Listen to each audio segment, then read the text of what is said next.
everybody, and welcome back to the Wattpad Book Club. I'm your host, Phoenix of the Day. I got my lovely friend over here. I got Joline with me. Hello. Hi, Joline. Hi. I miss you, even though I just saw you yesterday in person. Yeah. We took photos together. Yeah. we did. It's a beautiful photo. I mean, I took a photo of you and Teru. Yeah. Yeah. I feel really tempted to have that as my lock screen of like the fucking benching down on one knee at the shin. Look, I mean, do what you need to be doing. Yeah.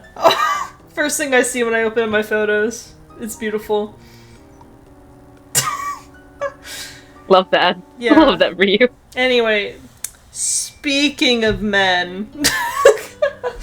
Mm-hmm. Well, half of that. We're gonna be reading more about Jinx x Ekko, so I'm excited for that, especially since I got into Arcane since last reading a Jinx x Ekko. So I might have a bit more knowledge this time around. Maybe. I don't know yet. Lore. Yeah, lore. Call me Matt Pat the way I'm gonna be theorizing up with this bitch. But I'm excited. I really like the writing style of this book, so you already know about it. Alright, let me fucking pull this shit up. There it is. What do you remember from last time? Can I be honest? I don't remember nothing. Perfect. We're off to a great start. I think, Violet and Jinx were arguing with each other, and Jinx fell down somewhere, and then she hijacked a ship, and Ekko is now on that ship as well. I think he was robbing it, and they're arguing with each other, I think. Well, we'll figure it out. Alright, I have my coin. Do you want to be heads or tails to go first? Tails. Joline, today is your lucky day. You get to read Arcane first. Gotcha. Okay. Jinx? That's me? I told him. He froze, eyes wide. There was kind of fear and panic in them. Maybe I should have thought this through. Sorry I should have been invited, I continued. Still no reaction. And sorry about your door lock. Still nothing. I kinda broke it, if you couldn't tell. That seemed to get him out of his trance. He blinked a few times, finally shifting his deathly gaze off me and into the floor. I'm not good with reading people, so I couldn't say what was on his mind exactly, but he clearly was having a hard time. It was best to keep talking. Whatever that bat rat guy told you, I said, referring to the tall Chirean who named himself Scar when I first got here. It's probably true. Criminal, rebel, psycho, you name it. Then 8 years. Mumbling was barely audible, but I was grateful to hear something other than my own voice. 8 years, 116. 8 years, 116 days. None of the days? With an unforeseen rush of compassion, I walked up to him, leaning slightly, to align my eyes with his. My hope was that our proximity would help his shock. He finally looked into my eyes and took a deep breath. I'm not dreaming, am I? Not sure if he was asking me or talking to himself, but I decided to reply anyway. What, do you want me to pinch you? I gasped at his abrupt embrace. I'm not a fan of snuggy hugs, but something about this was overly comforting, as if he was forgiving me. I missed you so much, he said, pulling away but keeping his hands on my shoulders. He squeezed them, as if to make sure I was real. As he admired my existence, something changed his expression. And before I could process it any further, I felt a strong force pull me back at my shoulders. He pushed me away. I struggled with regaining my balance. What were you thinking? Disappearing like that, he yelled angrily. I couldn't blame him, could I? I suddenly felt a gnawing turnover in my stomach. The thought of him having to grieve me all these years, only for me to return in the end, sickened me. Regret consumed me like never before. Guess I'm the CEO of making bad decisions. To change my name to Scatterbrain while I'm at it. Kind of has a ring to it. Listen, I started, not knowing what else to say. Let me lighten your burden here a bit. I grabbed his shoulders, turned him around, and demonstratively sat him on the chair, as if saying that it was my turn to talk. He oddly obliged. That wasn't too bad. I was starting to get ready for a fight. Like the good old times. Then I let myself do the boring babbling about how I survived, where I went, what I did all these years. No mention of Sarah, though. He didn't need to know that. Okay, so let me get this straight, he started. You blew up the beast to escape the Hexgate Tower. Yep. Then you stole an airship to flee to Bilgewater. Uh-huh. And made a living there by robbing others? For 8 years? You got it. Then you came here. Interrogated Scar, because why else would he tell? That part you didn't get. I didn't interrogate him. He didn't tell you where I live? No, why would he? Aren't you, like, best friends forever, bros? Or has that changed in the last few years? His eyes remained intense. He's definitely not a man for cracking jokes. How did you find my apartment? Easy. You're the only one who has an hourglass engraved on their door, dummy. Ugh, of course, he sighed. I need to get rid of that thing. It's obviously not safe. So then, why did you come back? My stomach tied a knot, then went for a double knot. I really didn't want to talk about it now. I just got here, and technically, there was no other place for me besides here. If I go back to Bilgewater, I'll probably get killed. See, one big guy versus a small girl is one thing, but many big guys versus one small girl was another. Besides, I knew the real reason behind my return. It didn't have to do with the big guys or having a home or Ekko. It was about the gemstones in my pocket. If anyone were to find out about them sooner than I intended to. Yeah, as I said, not the time for that conversation. I didn't dismiss his curiosity. Who cares? I'm back. Aren't you glad? I tried to hide my sarcasm, but it still went through. I hoped he wouldn't notice. Yes, but hey, you know what? I began, coming close to his desk. While I was playing the waiting game, I read your notes quite thoroughly. I'm not the brightest, but it looks like a multiverse. As I turned for one of his blueprints, he rushed to his desk and pulled all his papers together in a clumsy scooping motion. At one point, his hand brushed against mine as he noticeably pulled away, as if I was fired. Can't be that scary. It's nothing. Not even close to what you're thinking. It's just, a friend needed help, so, I pitched in. His awkwardness went through the roof. The urge to laugh was gruesome, but I kept my cool. I got his message. His fiddling was none of my business. Not that I cared. With my disappearance and all, I asked, switching the subject. I lost track of places to grab a bite here. You know any? There's a diner close by. It should be open by now. He flicked his pocket watch open, checking the time. I took a peek. I left for midday. I could show you around on the way there. Done deal. We went out the door. I positioned my mask back on my nose bridge, catching Ekko looking at me as I did. You don't need that, Jinx. No one will recognize you anyway. People think you died, remember? That's not what I need the mask for. Some will recognize. I'd rather not risk it. Besides, what are you worried about risk? He challenged me. I smirked. Since a couple tiny blue crystals killed my entire family. We walked through the neighborhood after dinner. Ekko was telling me stories about what's happened around here over the years. I was grateful for the lightness of conversation. Can't believe you built all this, I said, observing all the greenery around. It was so beautiful, I couldn't get enough of it. It used to be a hideout, with just one tree for all. People came here to escape the streets, and now we have a community where everyone's welcome to live. How could you afford all this? I asked, sitting down on the edge of a water fountain nearby. It was hard to ignore the clarity of the water. The view of the main sanctuary tree was much nicer from here, too. I pressed my hands together, forming a bowl, and reached down to sip some water from the fountain pool. We get funding from Piltover. I coughed, choking. Water spilled all over me. What? Piltover? I feared a lot has changed, but was not expecting that. Surprising, I know. Savika's a member of the council now, too. She saw our work here and urged to sponsor our startup. You used to live with her, right? My jaw dropped. Savika? Out of all the people that were dying for such power, Savika made it as counselor? Holy shit, was all I could say. Ekko chuckled, as if amused by my shock. She really helped out here, especially with the gardening and planting. This is the cleanest place in Dawn. Air and food quality doesn't get much better than this. Well, it sure does smell fresh, I said, taking a closer look at the main tree. A mural that was painted across the trunk caught my attention. I squinted to get a better look. I was amazed by what I saw. Vander, Benzo, Vi, other people I didn't recognize, and myself.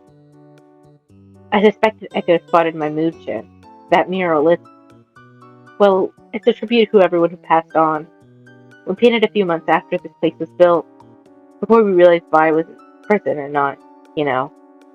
He paused, thinking. You sisters have that in common, disappearing and randomly showing up years later. His words flew by me. I didn't care to listen. I couldn't stop staring at my younger self. She was painted in an innocent, happy tone. The blissfulness bugged me. Did I really look like that then? My thoughts were interrupted. Are you looking at powder? Slight irritation tickled my nerves.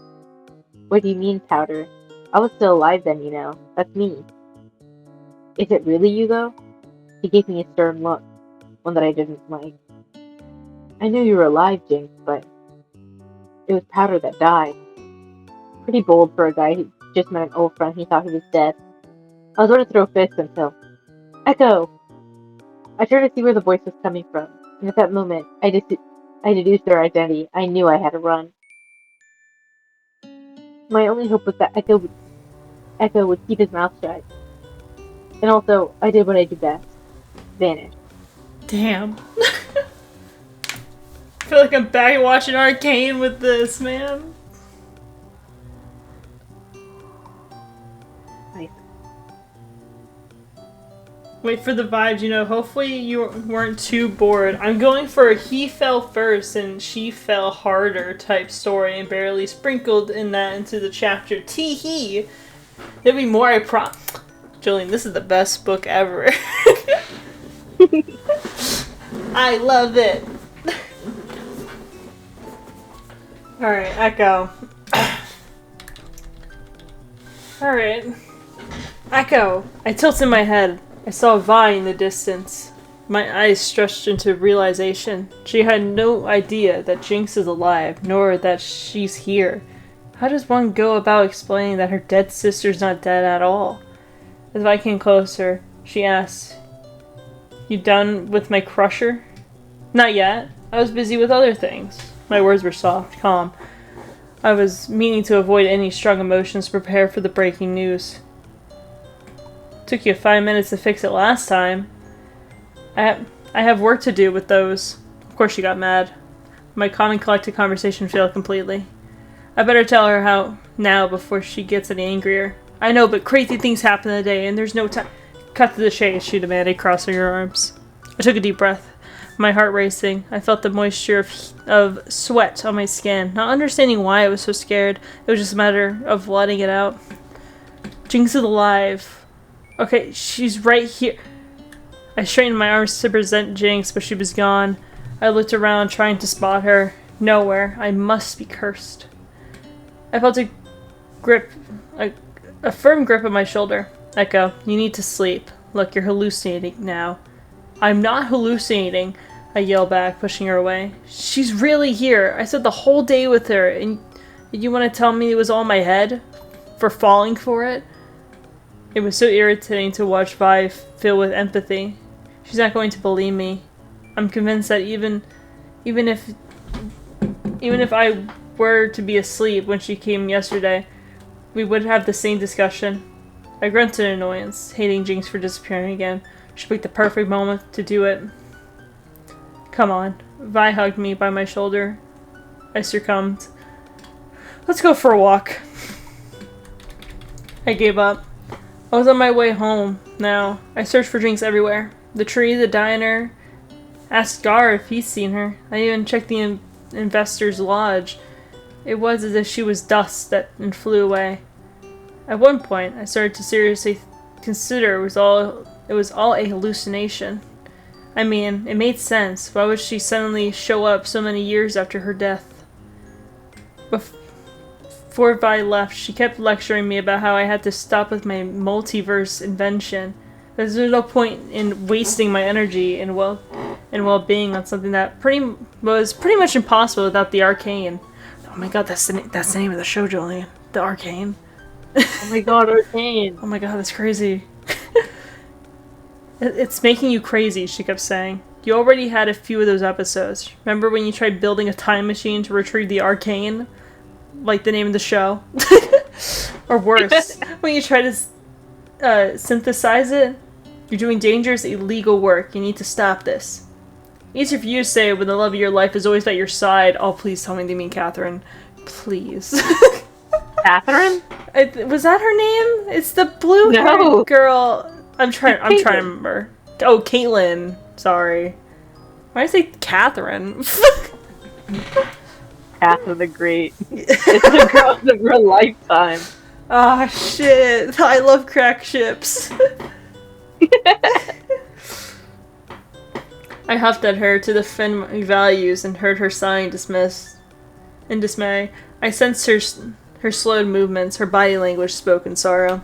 You know, the night Silco took Vander away, I told Powder that I can't lose her, and I lost her. Then, when she was Jinx, I told her I wouldn't abandon her again, and I became an enforcer. Not knowing where she was going with this, I stayed silent. You're like a brother to me, Ekko, and I'm now losing you to her. And sometimes I go as far as thinking if I was ever even part of this family. Oh, if I was ever part of this, I don't know how to read. You all did your own thing without seeing who was actually there for you. She looked up at me. Since the war, I've been here for you. Though you're great and terrible, but you've been too busy to notice. She looked away, as if my appearance brought her pain. We both stood still. Overwhelmed by the events today, her words numbed me. She tried her best to finally get to me, but again, with no success. It was as if I'd been on autopilot for so many years that I was permanently stuck there. My entire purpose resolved around Jinx, and I just couldn't see a life where it didn't. I'll pick up the gauntlet tomorrow. Good night, she said before leaving. By this time, I finally reached my apartment and, out of habit, took out my key again, quickly realizing that the lock was broken. That's right. So she really was here then, I thought. I opened the door and saw the chair's back facing me. Below it were oddly familiar boots. Deja vu? I fixed the gauntlet while you were roaming the streets, Jinx said. I was infuriated. God damn it, Jinx. What goes through that head of yours when you pull shit like this? I can break it again if you didn't want it fixed. There's no need to yell. That's not what I'm talking about. I threw my jacket across the room in frustration. I breathed to calm down. Didn't really help. One moment we're talking, everything's great, the next you're gone. Yeah, I do that sometimes, she said casually. Like this was some sort of completely normal everyday thing. I waited for her to go on, but not a word. So? My patience expired. So what? Ah, this girl. This is why I hate Jinx, man. She infuriates the fuck out of me. You owe me an explanation here. Why did you leave today? Why are you back? What do you want, for fuck's sake? I stood exasperated. Breathless. Waited for her to finally talk. Noticed her mood shift, and I couldn't figure her out. She was so hard to read. If I told you I came to see you, would you believe me? Chills ran down my back. See me? Are you asking or mocking me? No, dummy, I don't mock. When have you ever heard me mock anyone? I rolled my eyes. Literally just now. I appreciated her trying to lighten the conversation, but I needed to get to the bottom of this. You're asking me then. I don't know, Jinx. Why would you possibly want to see me? If we were in love, this would be an easy going mark, but assuming Jinx never loved me that way, I loved her, and it only tensed these circumstances. I need your help with something, she finally said, turning to me. I couldn't help but notice the brightness of her magenta eyes. All yours. No one else. It's important. Interesting. She went silent for a bit. Only yours, no one else. Her words echoed in my mind. Echoed? Like the name of the guy that is named Ekko? Okay. I hinted for her to continue. But I can't be involved. She doesn't know I'm here. Or anyone, for that matter. It finally clicked why she disappeared when V showed up earlier. I suddenly felt terribly sorry. I thought you'd be smart enough to keep your, what did she call them? Hallucinations to yourself, but it turns out that you're not as clever as I thought. I must ask you though, why so secretive? She got up and tapped my shoulder. Why don't you think about that? Oh fuck, hold on, let me... Why don't you think about that to keep yourself busy tonight, and I'll reveal the exciting answer tomorrow. While I was thinking of ways to protest, she headed towards the door and said, By the way, about the gauntlet? You're welcome. She went out, and leaving me alone with my thoughts. A mean cramp in my calf woke me up. I jolted in pain and rode the bony part of my wrist firmly across the muscle until the contractions released. Happens when I'm stressed. I slumped back in the bed and made a great effort to fall back asleep. It was around 6 in the morning when I gave up and got up. I did my usual push-ups and pull-ups while waiting for my breakfast to cook. A couple of eggs and an apple. I practically swallowed it all before moving on. By the time I finished my routine, my clock read 6:40 a.m. Still too early to get any substantial work done. The town would usually lighten up around 10. There was definitely plenty of time to kill. Naturally, I went straight to my work desk and picked up my tools to resume my work. It wasn't long before I stopped. Why am I doing this? The point of this was to see Powder again, but now that Jinx was back, there was no reason to continue. My thought overwhelmed me. How did everything get so complicated so fast? I thought about what Jinx had said, that she needed my help for something important. The first thing that came to my mind was that she messed up in, Billgate? Fuck, how do you pronounce the town again? Oh shoot, it's just off. Bilge's Gate? Bilge's Water? Yeah. You know, we'll go with that. Okay, perfect.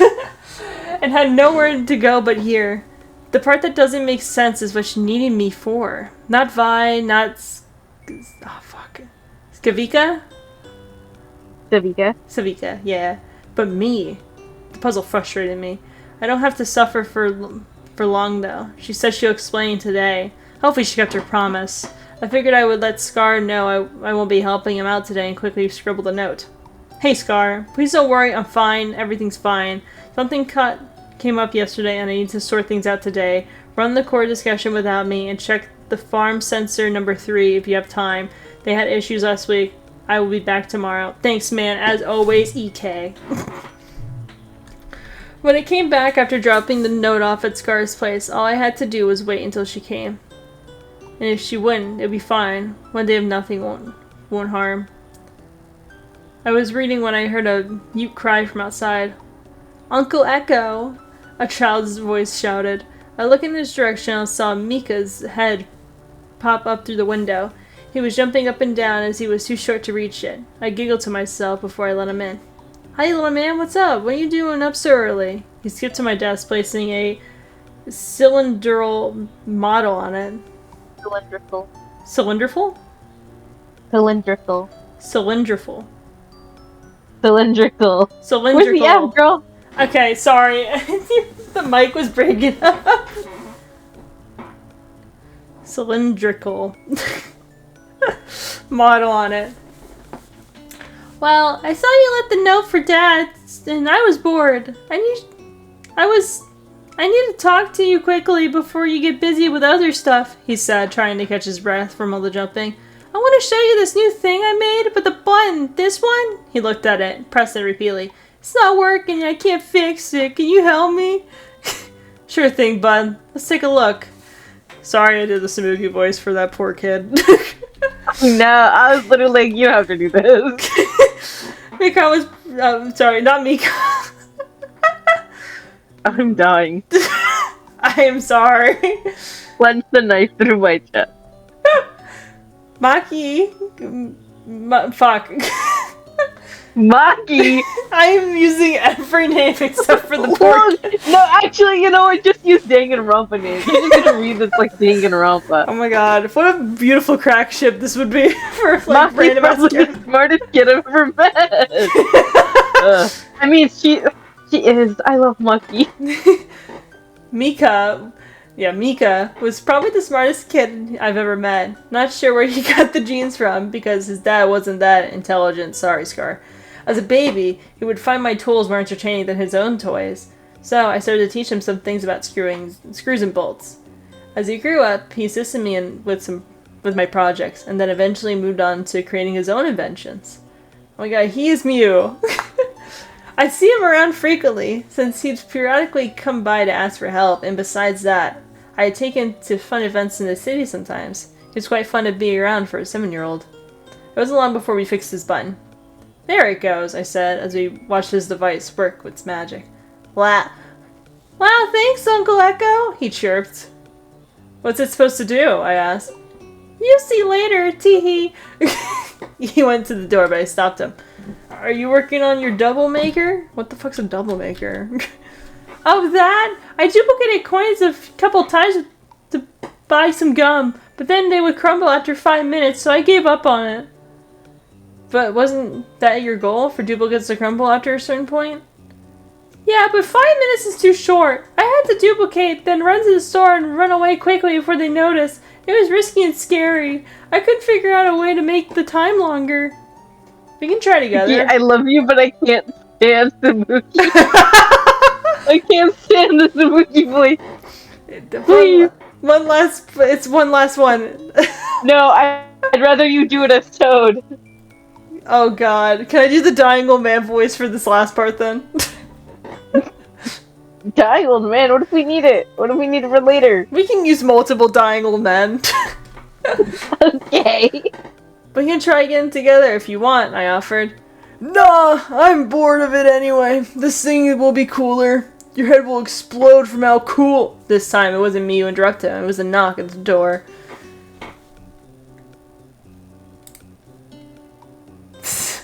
I love that you're like, I can't do it. You need to shut the fuck up.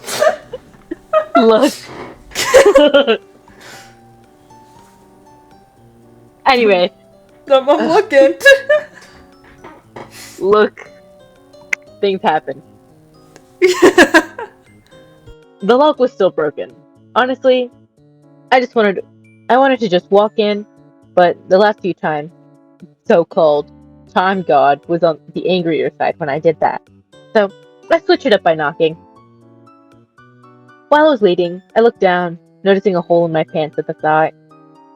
Probably a scratch from the spring on the mattress that I slept on. I don't think I'll be sleeping on that trash again. When I left Ekko's place last night, I obviously didn't have anywhere to go. I roamed the streets for a while, looking for places where I could spend the night. Everything looks so different around here now. People look genuinely happy. Some randoms even smiled at me. We never got any of that polite shit back in the day. All we got were threatening stares.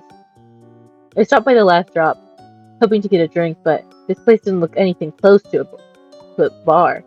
It was unrecognizable. The doors were completely detached, so I walked in. Hands still tucked in my pockets. The rotting stench couldn't be ignored. My hand shot up to pinch my nose. There was trash everywhere. Busted couches, splintered chairs. Literally a shithole. Crazy to think this was my home once. On my way upstairs, the smell noticeably improved. The decrease in junk explained that. I spotted an old mattress, vertically leaning against the wall. It could have been the mattress from my childhood, but I guess I'll never know. Bringing it down, one of its springs popped out, and in the sediment, dust flew through the room.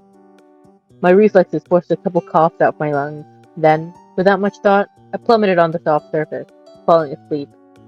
When I woke, I went straight to Echo's. I was pulling on the loose strings around the hole when Echo shouted from inside. Come in! Pushing the door open, I saw a little boy that kind of looked like a mini star. He was carrying some container, almost as big as himself. In a way, he reminded me of Isha. Looks like you got a visitor, I said, crouching to match his height. What's your name, handsome? Mika, the boy said tragically. What's your name? Dad. Nope, not Jinx. I stopped myself. Ginny. I'm Ginny, I repeated, more for myself than for him. A smirk formed on Echo's lips. Jerk. Hi, Ginny.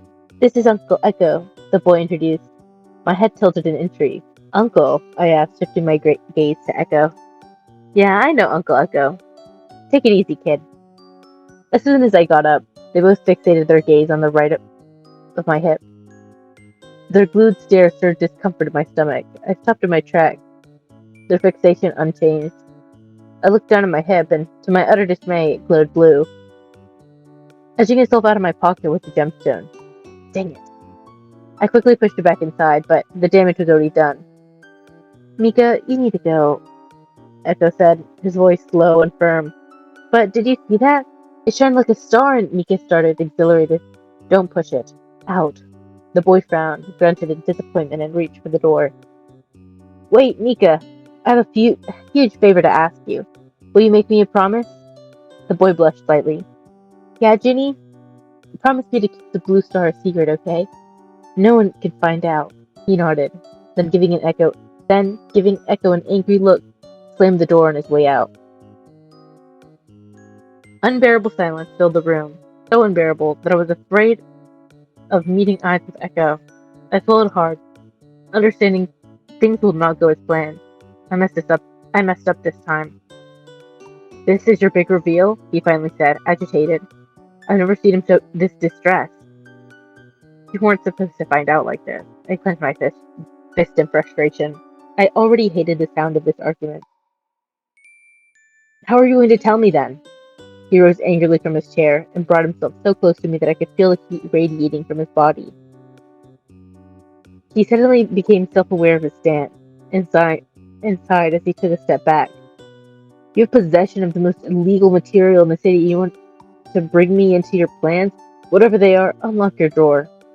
Somehow, this thought came out aloud. What? He stuttered, appalled by my contrasting demand. Unlock your drawer. Let's see how afraid you really are of illegal materials. I figured I succeeded in shutting him up, because silence took over again. Ekko shook his head. I can't believe you have a crystal. Why do you have one? I have two, actually. He raised his arms in disappointment. Thanks. That helps a lot. These are not just arcane crystals. These are gemstones. I took one out to demonstrate. They're stupidly stable, hard to break, and they don't just explode under pressure. They're indestructible, infinite power source. I still can't wrap my finger around how it's possible for something like this to exist. I raised the gemstone to my eye to examine it, noticing Ekko's gaze in the background. He had a puzzled look to him with a hint of curiosity, as if I was a sick, repulsive stranger. What new weapon are you trying to make with this? He asked confidently. Not even a stutter. Apparently Jinx could only make weapons. I don't need a new weapon, dummy. I want this destroyed. He took a step back in disbelief. I figured he understood how ambitious this was. His focus kept switching from my left to his right eye. I could tell he was pondering what I had just disclosed to him. His eyes kept running side to side non-stop, but I wasn't done. I let him process for a bit longer before I continued.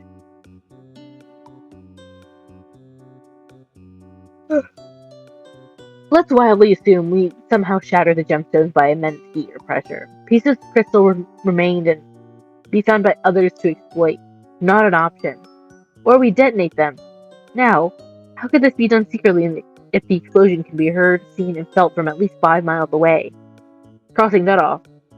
We could hide them, but nuh-uh. people are still actively mining the Arcane. They'll be bound to find it. I've spent years trying to find a way, and everything led to a dead end. And in Bilgewater, I was about to tell him about Sarah, but caught myself in time.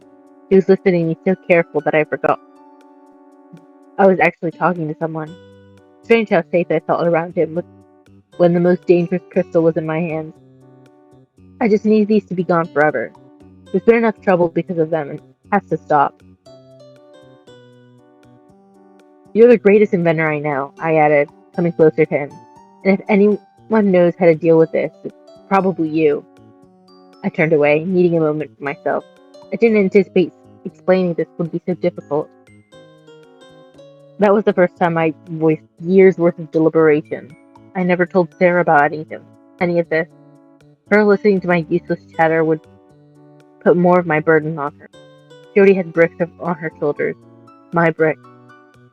I thought about how she'd undo my single braid when I had outbursts, and how it never failed at calming me. How terribly I missed her. My eyes started to water. I fought the tears, but one drop managed to roll down. Your eyes, Echo mumbled. My voice cracked. Your eyes are blue, he said. I can't remember the last time I'd seen them blue. Yeah, I sniffed. They've been blue for a while, but switched up when I got here. I lied. I heard his footsteps come closer. His hand on my shoulder and turned my body to face him. I didn't want to look at him while feeling so vulnerable, but I did anyway. He rubbed his thumb over my cheek to wipe away my tears. We'll figure out how to do this, together. Don't you worry. He invited me for an embrace, and I practically felt my pride dissolve as I leaped into his chest. How heartwarming it felt to be held by others' arms. This is so fucking cute. I wish I didn't hate Jinx this much. I'll never understand, but each their own, I guess. Yeah. Even if it's wrong, but... Wait, did you say I was wrong? I said even if you're wrong. Damn. Let me have this, alright? V's the better sister, alright? Sure. Yeah. If that's what you want to think. Yeah. You know what's funny? I was gonna say, like, well, I don't even remember his name anymore, because you know why? He fucking died. Because I was gonna, like, point out, like, at one of the, like, the group of 4 that they established at the beginning. I was like, you know what? That guy's my favorite. Like, he's really funny. And I like his gimmick. And then he died, and I was so upset.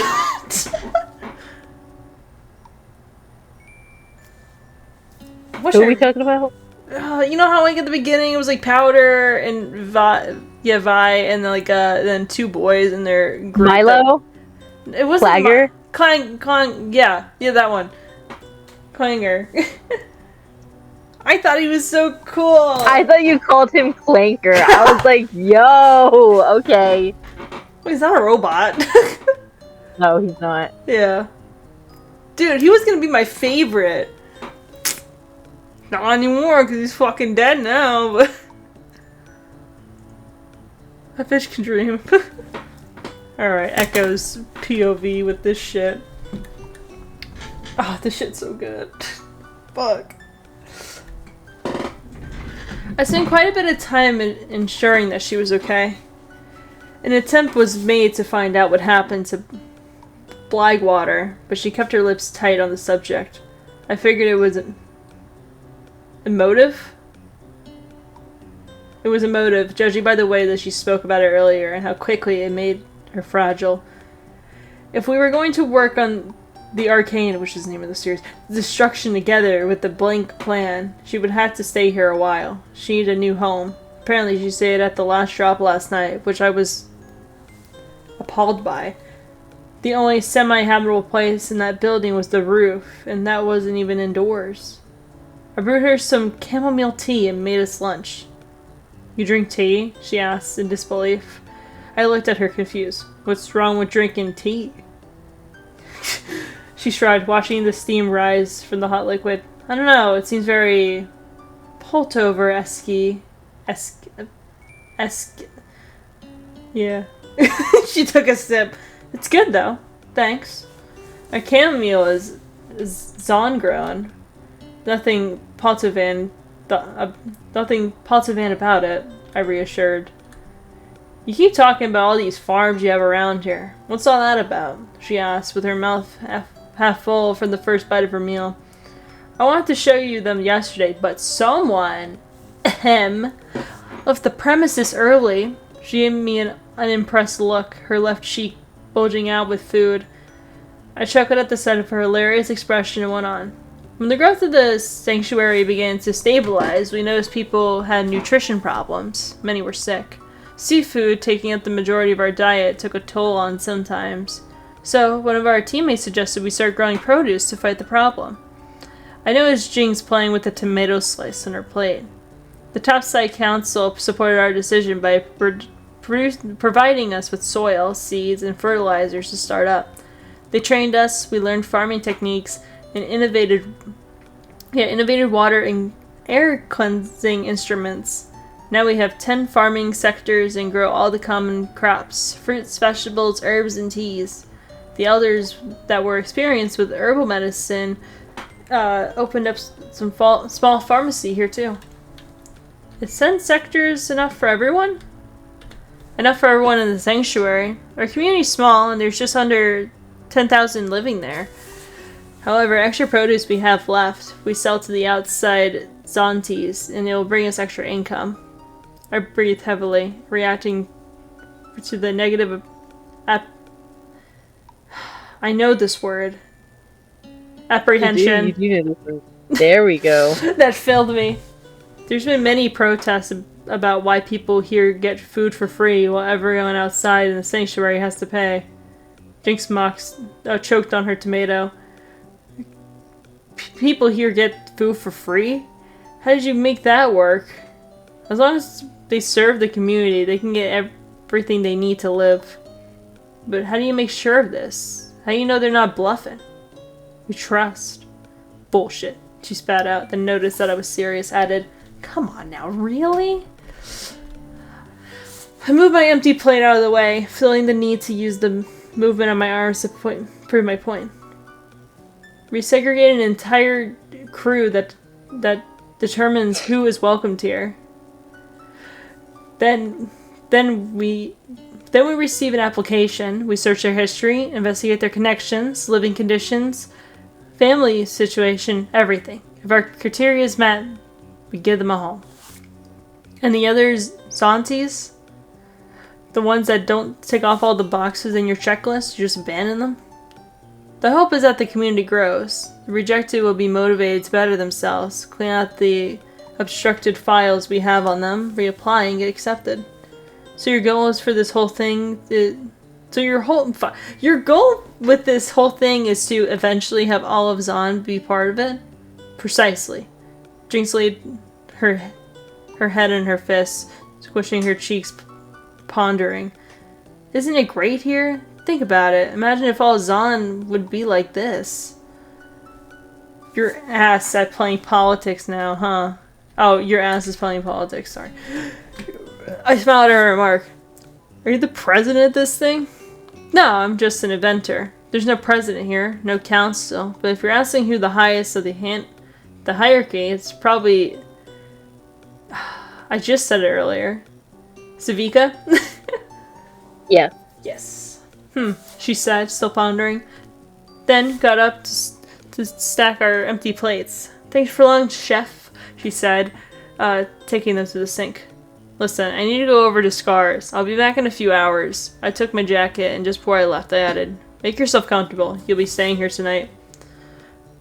Flicking my pocket watch open, already outside, it was just past 2. Scar was probably home by now, I thought, and headed to the direction of his apartment. The door was open a few seconds after I rang the doorbell. Mika was standing at the entrance. Hey! I smiled apologetically, but he wasn't having it. The scowl on his face was so intense, it could even make his nose all scrunched up. I really want to do the Mika.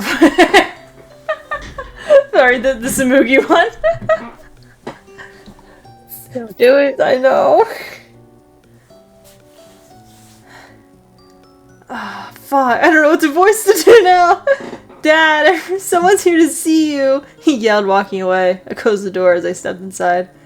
Hey, fam. Scar greeted me, motioning towards the living room. The dinner table was covered in green, glowing jars full of fireflies. Scar grew new colonies time for time when the sanctuary needed dimmer in the night.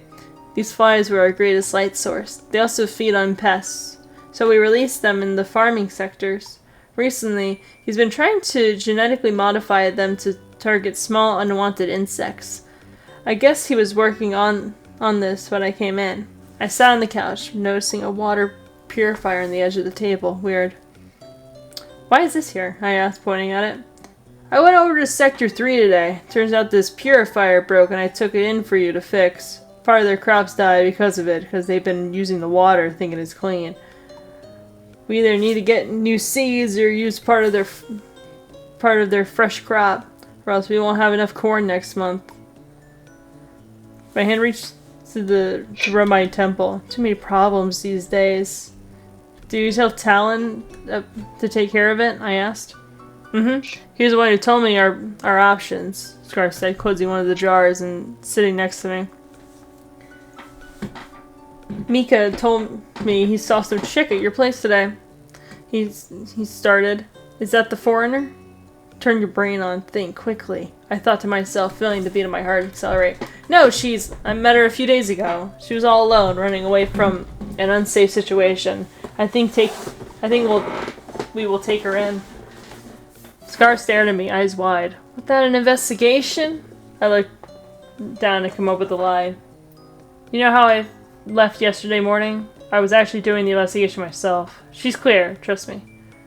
Scar sent a skeptical gaze towards me. What was the unsafe situation? He pushed. It's confidential, you know this. He seemed to finally let it go. Alright, Ekko. Or Ek.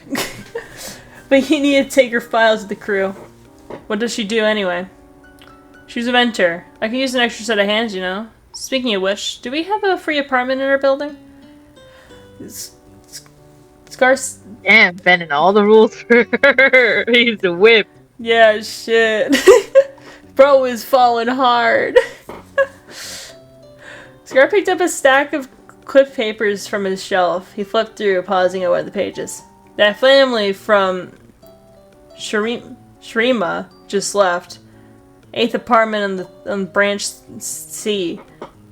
We can lend that to your new girlfriend. I rolled my eyes. Our conversation diverted to other topics. Scar brought over some cookies to enjoy with a hot beverage. He called Mika to join us, but he didn't. The little man knew how to hold a grudge. Time flew by. I jumped when I realized how late it was. I need to get going, I said, grabbing the purifier. I'll take this, okay? Scar nodded as I headed to the door. Hey, Ekko. He stopped me. What happened with the foreigner? I bit my lip. I was really hoping you wouldn't ask. Suddenly an idea came to mind. I never saw them, but when I went home, my lock was broken. I think maybe it was them, looking for that old abandoned device I built years ago. Nothing was stolen though, so I'm not going to think much of it. As long as you're safe, he said. Have a good night, G. I left, paused to exhale the air I kept in my lungs in anguish. That was stressful. My senses returned to me on my way home, excitement rushing through my blood at the thought of seeing Jinx again. I felt like a little boy. Maybe her return will be a new start for me, I thought as I felt my heart grow hopeful. It wasn't long before I made it home. The lock looked a bit different this time. Seemed like Jinx had fixed it, but either couldn't or didn't finish. Unbothered, I opened the door. I scanned the room looking for Jinx, but instead I saw V. She turned to me. My eyes stretched in horror splattered on my face. My immediate thought was that she saw Jinx. Well, shit. I hate to do this. Fuck it. We're gonna leave on a cliffhanger. I can't do it. We gotta. Yeah, I know. God, this book is so good. Half of me really wanted to continue that other Arcane book that we started, but we couldn't because of, you know what. I was gonna say we could skip that term, but like my brain is like, oh shoot, they say it quite a bit. Yeah. Yeah. Sad. But hey, We'll see. We'll see. yeah, but hey, we found another Arcane book that's way better. So like, at least in my opinion, I think this one is pretty good. Also, it has been a hot minute since I've seen that one. No, I get it now. I gotta branch off for my interests sometimes. Your brain rot. I mean, yeah, your interest. What do you mean my brain rot? What do you mean by that? I don't mean anything with that. What do you mean? Bitch, I read Danganronpa fanfiction. You helped me indulge yesterday. You showed me things. I showed you things. Don't say it like that. Yeah. You sent me things and I looked at them and I was like, yo! And then I liked it. Yeah, I'm trying to be supportive of your interests, you know? And I appreciate that. Now I gotta find like super bad things to send you. Don't worry, I have enough. Honey really converted me in a way that I don't think I'll ever be able to recover from. I'm gonna like go on Twitter. Honey, if you're watching this, thanks a lot. I'm gonna like be on Twitter and I'm gonna see stuff that you like and I'm like, oh, Joline would love this. Copy, link, send. I mean, sometimes I do. I see like Transformer things and I'm like, oh, yeah, my Pookie would love this so much. Let me just send. Actually, I should send you this account that I'm following. They did SMG4 content before they like abandoned it and went to like Transformers, and for Inktober they're doing like a bunch of Transformers art. Oh, nice. I'll send it to you after this. Yeah. But for now, Joline, we need to spin the wheel to see what's gonna happen next episode. God. The wheel. The wheel. The wheel. Alright, here it is. Should we still have an alpha option? Yes! Leave my boy on the wheel! Alright, let's do this. Please be Teru. I'm manifesting it right now. Fuck. Okay, it's not gonna hit. It's fucking Baluigi again!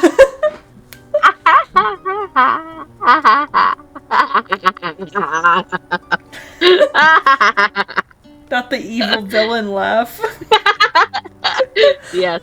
We have hit this thing like 17 times! Pookie, we're not even halfway done. We're gonna have to hit it 17 more times. Listen, don't get me wrong, I love the book, but I would love to have other things to read once in a while.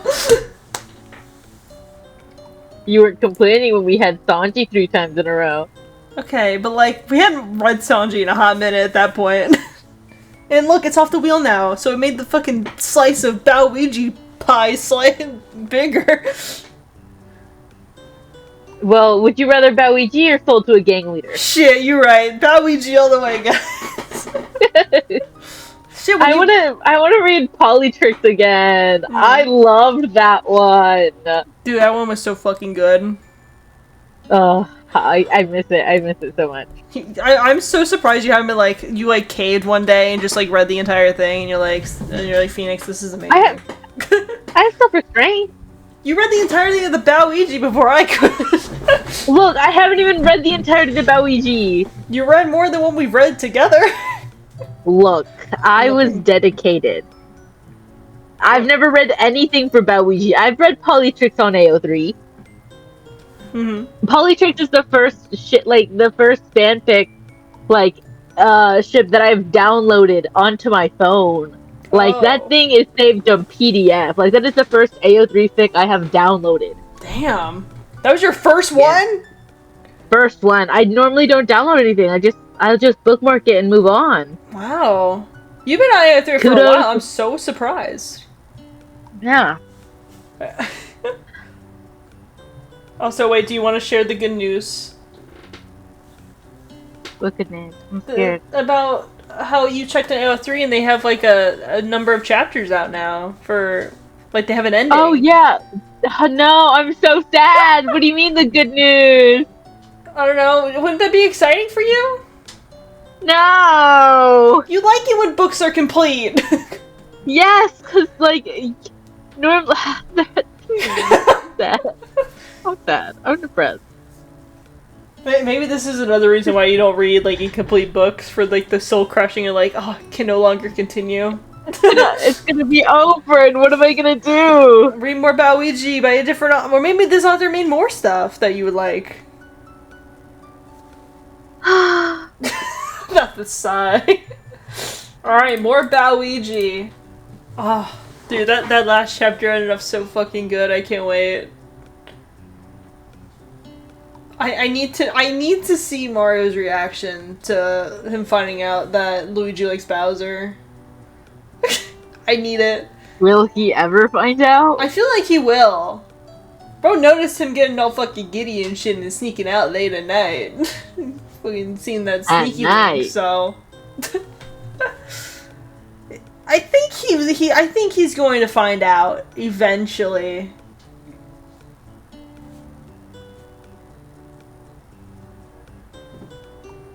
But anyway. Yeah. Anyway, Joline, thank you so much for joining me. I really appreciate it, Pookie. Of course, Pookie. Yeah.